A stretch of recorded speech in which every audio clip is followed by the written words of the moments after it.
Hello everyone, welcome back to the channel. I am Mad Capper. This is another video on Godforge. As you can see, it is Christmas time. As you can see, there's a stocking. This is Mrs. Capper's stocking. But today we're going to pretend that this is my stocking. And we're going to pull out things that I want to see happen in Godforge. We'll call them, I don't know, features that I'd like to have. We could even call it my Christmas wish list for the game Godforge. Of course, the biggest wish is to play it. That we won't include because that goes without saying. But you're going to stare at my ugly mud. I'm going to give you 5 reasons in no particular order, though I'm going to count down to make it easier on me. We're going to play a little festive music in the background just because I can. And we're going to talk about 5 things I want to see in Godforge, kind of concepts. The reality is, Godforge isn't out. And we've seen snippets, and they've been sharing a lot with us, but we still don't know the intricacies, the actual how it works. And I think that's more important when talking about improvements. You have to have a baseline, and that baseline can't just be, oh, I wish that they had more scantily clad women. That goes without saying, but obviously that's not what we're talking about here. And because I haven't played the game yet, because we haven't gone through it, none of us have, and because not everything is fleshed out yet, it would be hard to say, oh, I hope they improve this feature, because we don't have a full idea of what this feature is. Now, for those of you who don't know, who haven't heard me say it, or haven't seen it yet because it hasn't aired, I was invited over to the Fateless podcast, and we have recorded that with Simon, Brad, and myself, talking about the game for a good 45 minutes, just talking about everything. And one of the things we did talk about is features, but I'm going to pretend I didn't hear what Simon said. And Simon says, but I didn't pay attention, so I'm out of that game.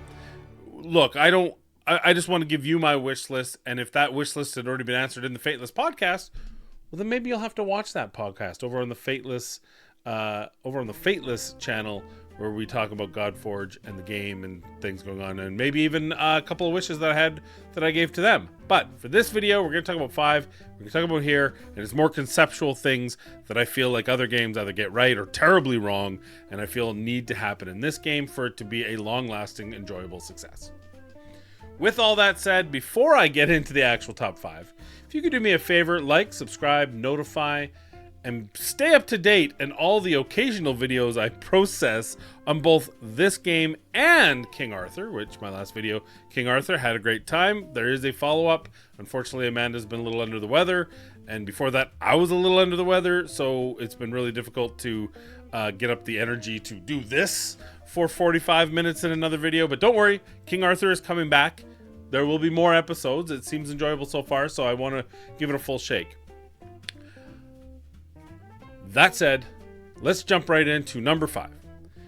The number 5 thing, and there's no order, but like I said, we're going to count down. Number 5 thing is a robust gear management system. This is something that so few get right out of the gate, and then they have to revamp and revamp and revamp. Those of you who are most likely from Raid, if you're on this and watching this, you know what I mean, especially if you played Raid for 5 years. The original iteration was terrible. Then they improved it to okay. Then they improved it to good. And then this latest iteration before I left kind of took a step back. It didn't really hear what we were looking for. So what we want as a community, and I'm going to speak on behalf of all of you whether you would like it or not, I want to be able to have a screen where I can upgrade, sell, add, remove gear, and sort it to the needs specific to any particular hero or any particular area. That seems pretty simple. For example, we'll go back to Raid. If I need to put on gear that would make sense specifically for my Theodore, right? Poisoner, he's doing lots of burst damage, he's detonating, he needs strong survivability where I use him, good speed, those sort of things. Good speed. I want to be able to filter out to be able to find the most apt pieces for him, whether they're on other champions or not. And then I want to be able to, if they're new gear that I need to roll to see if it works, I want to be able to roll them. And then if I didn't roll well, I want to be able to sell it. And then I want to be able to equip it on Tato. Okay? That's what we really want. And just a second. I want... I didn't want music with words. Why are you singing? I thought I could filter this just instrumental. Sorry, guys. Instrumental. Boom. There. Okay. Sorry about that. That was a little technical difficulty. I don't know. I might not cut that out. Who cares? Editing is for suckers. So number 5, robust gear management system. Be able to filter, be able to, like I said, I want everything. And playing Watcher of Realms currently, and that's one of the big misses so far, is they've got a robust system, sort of, but when it comes to actually leveling up gear, you know, managing it from that perspective, they're missing. And I just did a video for that channel, and that was one of the things I talked about, but I hope to see that in Godforge. Number 4, a robust character management system. I always think that this is something that people, sometimes, whereas the gear is underthought of, I feel like a lot of games overcook this and they get overly complicated on it and it ends up falling flat. I want to be able to sort my characters, find the character I want for the dungeon I want. I want to be able to place them on teams. I want all that done very quickly and easily. Through filters, through whatever, through typing their name in, any of these things. I feel like, again, you go back to Raid, it was terrible for a while. I think it's gotten pretty good. There's a few flaws based on, of course, them not listening to what the community had asked for, but overall I think they finally got it in a better place. But it took a really long time to do that. And what I would like to see to make it easier, I'll give specifics. When I have a hero, so let's take Raid, because this, again, is what most of you probably play. So in Raid, if I wanted to make a dungeon team for Dragon, I'd go into Dragon, I'd go to the level, I'd play around, and then I would eventually make the team, and then I'd have to set up all their priorities and then go. Here, let me just go from a character management screen, and instead of these random tags like sword 1, sword 2, like sword 3, the crit damage symbol, boo! Let me just put the name of the dungeon I want to use it in. And so, with a quick filter, it'll only show me the champions that I've asked for that area of the game. Be it Hydra, be it Dragon, be it Campaign, be it Arena, be it Live Arena. Just Live Arena. Just a little tag that says Live Arena. Hey, what tag do you want for this champion? Live Arena. Second XML document. Champion Arthur, Live Arena, or whatever, right? Like, that's what I want to be able to do. I just want to tag my champions in the management screen to the areas I wish to use them, and then when I go into those areas, I can filter it out so I only see those champions, if I so choose. Seems pretty simple. Let me have that. Let me have that. That's what I want. Each and every dungeon, too. Why? 5 tags? No, just let me tag them with all the different... If I want to use Theodore everywhere, let me tag every single dungeon. By default, it's blank. Blank is the same as infinity, same as all. Otherwise, you narrow it down to just the ones in places you want. And then, on my time, when I get new champions in, I can set it up then. And maybe I make some changes down the road, edit it at any time, but I think that would just make it a much easier system and easier to filter. So there you go. There's number 4. Number 3, I want continuous improvement after I've already won. And this is something we may or may not have talked about on the podcast. So for their response, you may or may not have to watch that podcast. There'll be no comment pinned yet, but by the time that comes out, I will pin that to this video so you can find that podcast once they publish it. But what I mean by that, and it's something that I think Watcher of Realms is severely lacking in most areas of the game, and I think it's one of the biggest not spoken about wins of Raid Shadow Legends. Every single dungeon in Raid Shadow Legends can be improved upon infinitely. And for some, the reason is pride, competition, just the drive to be the best, the drive to speed up your day right? If I have to do a 200 runs of a dungeon, boy, it feels good when those runs are 30 seconds rather than a minute. That's 50% savings. That's a whole lot, 100% savings. I don't know how many savings. It's all the savings. So I want to be able to have that drive in as many areas as possible.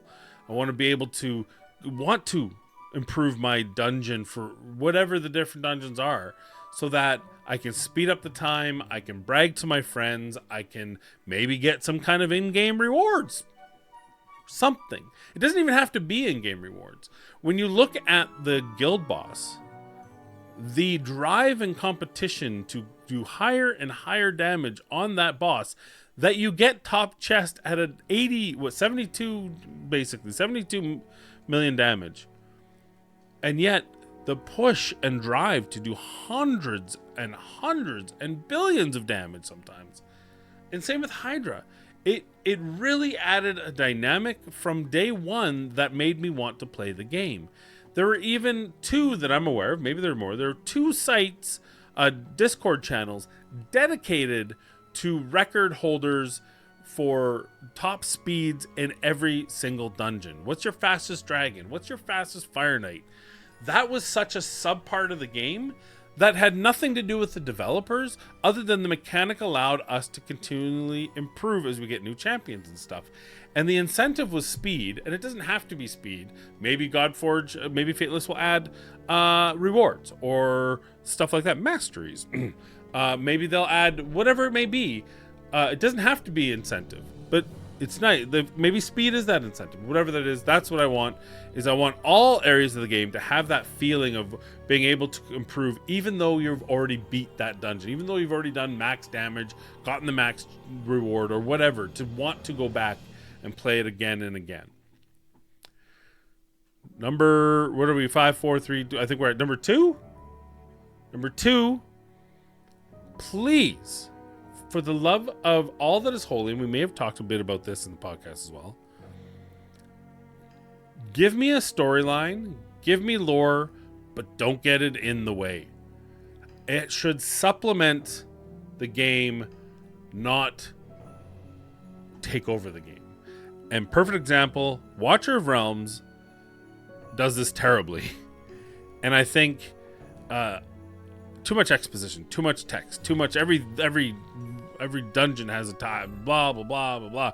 Hold your hand. Like, I'm a year into the game and I'm playing first couple stages of these special events where I'm fighting level 1 mod. Like, it's come on, we don't need that. We like story, but we don't want the story to take over the fun of the game. We want to be able to jump in, get our feet wet with the story, not in spite of the story, I guess is the best way to put it. But at the same time, a game that has no lore and no story, has no depth, and for some people that will be enough of a deal breaker that they won't play the game. And so you have to have that lore. You have to have that. And Godforge, to be fair, has a lot of built-in lore. Has a lot of built-in because of it using deities from around the world. I'm really excited. They have 10 currently in the game. We talked about a possible 11th. They'll add more deities. There are so many deities, and there's so many deities that at first glance you may think meh, but eventually they'll add there. But the depth of lore is there in all different cultures, and I'm really excited to see what sort of things they come up with the lore without it getting in the way.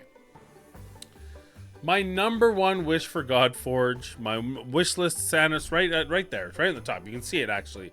It's just poking its little head out. Babe, don't try to figure out what that is. Well, I mean, whatever. You can. I want to play the game. I just want to play the game. I want it in my hands.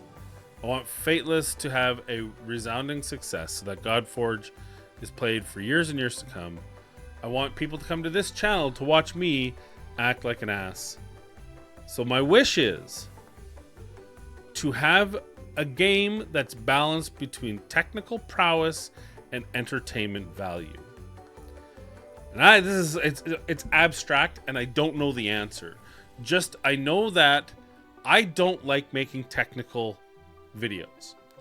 it's strange that I saying that, because probably the most known feature is I built them so you don't have to. Me building epics and giving an overall general guide on how to use them or don't use them, or my overall thoughts of them. Those aren't my favorite.